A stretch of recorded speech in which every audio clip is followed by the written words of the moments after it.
হামজা ভাইয়ের স্ত্রী আমাকে বলছিল যে you look like my husband. সেখানে মাঠে যখন আমাকে প্রথমবার দেখছিল। ব্রাজিল ফ্যান হয়ে এটা কখনোই চাইবো না। যদি তাও ব্রাজিল না জিতে তাহলে সেকেন্ডলি সাপোর্ট করবো Norway, because Erling Haaland is my most favourite footballer. তা আমরা 5 বার জিতেছি, আমরা হয়তো 2026-ও জিতবো।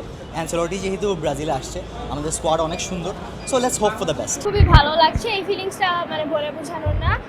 শুধু আমার না, প্রত্যেকটা ফুটবল ফ্যানের যেরকম ফিলিংস লাগবে আমারও সেরকমই। খুবই ভালো ফিলিং। এটা করার জন্য অনেক পরিশ্রম দরকার, না হলে আজকে আমরা এখানে ওয়ার্ল্ড কাপ ট্রফিটা দেখতে পেতাম না। এবং থ্যাংক ইউ কোকাকোলাকে আমাদের এই অপরচুনিটিটা দেওয়ার জন্য। আমার কাছে মনে হয় যে যেহেতু আমাদের বাংলাদেশের ফুটবলটা মানে এখনও অতভাবে ভালো না, তাও আমাদের যেহেতু হামজা আছে, সো আমাদের তাও এখন একটু পপুলারিটি এসেছে যেহেতু আমাদের হামজা আছে। সো যদি বাংলাদেশ ট্রাই করে তাহলে তারা ইনশাল্লাহ খেলতে পারবে। সো কবে নাগাদ এটা বলতে পারছি না, কিন্তু যদি ট্রাই করে তাহলে আমার মনে হয় যে তারা পারবে। আমার কাছে তো ইচ্ছা যাতে নেইমার জুনিয়র পায় as a Brazil fan. So চাইবো নেইমার জুনিয়রই যাতে পায়। যে ব্রাজিল ফ্যান হয়ে এটা কখনোই চাইবো না। যদি তাও ব্রাজিল না জিতে তাহলে সেকেন্ডলি সাপোর্ট করবো Norway, because Erling Haaland is my most favourite footballer. ভবিষ্যৎ হোক নিরাপদ, বিনিয়োগ হোক বিশ্বস্ত, আর আমার পছন্দ সল্ট বে। ওয়েলকাম টু সল্ট বে। হামজা ভাইয়ের স্ত্রী আমাকে বলছিল যে you look like my husband.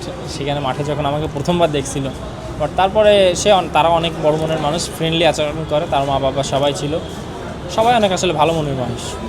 ভবিষ্যৎ স্বপ্নটা আসলে আমিও জাতীয় দলে খেলতে চাই, এখন কতটুকু সম্ভব জানি না, তবে জাতীয় দলের বাংলাদেশের জাতীয় পতাকাটা আমিও বহন করতে চাই।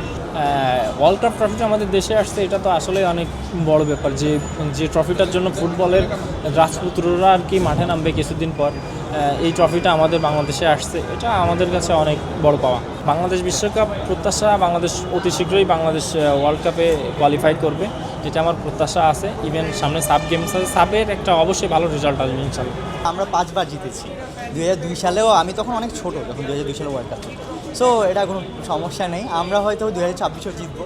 অ্যানসেলটি যেহেতু ব্রাজিলে আসছে, আমাদের স্কোয়াড অনেক সুন্দর, so let's hope for the best. এটা আসলে মানে ট্রেমেন্ডাস এক্সপিরিয়েন্স, আসলে বলে বোঝানো পসিবল না। অনেক ভালো লাগছে বাংলাদেশে এরকম একটা ইভেন্ট করা হয়েছে। আমার মতে আমাদের স্কাউটিং যে টিমগুলো, ওগুলো আসলে আরও ভালো করে দেখা উচিত। আমাদের বাংলাদেশে অনেক ভালো ভালো প্লেয়ার রয়েছে, কিন্তু ওরা আসলে চান্স পাচ্ছে না। দেখা গেছে যে ওই একটা রিজনের জন্য বাংলাদেশ কোনো দিন AFC পর্যন্ত কোয়ালিফাই করতে পারতেছে না।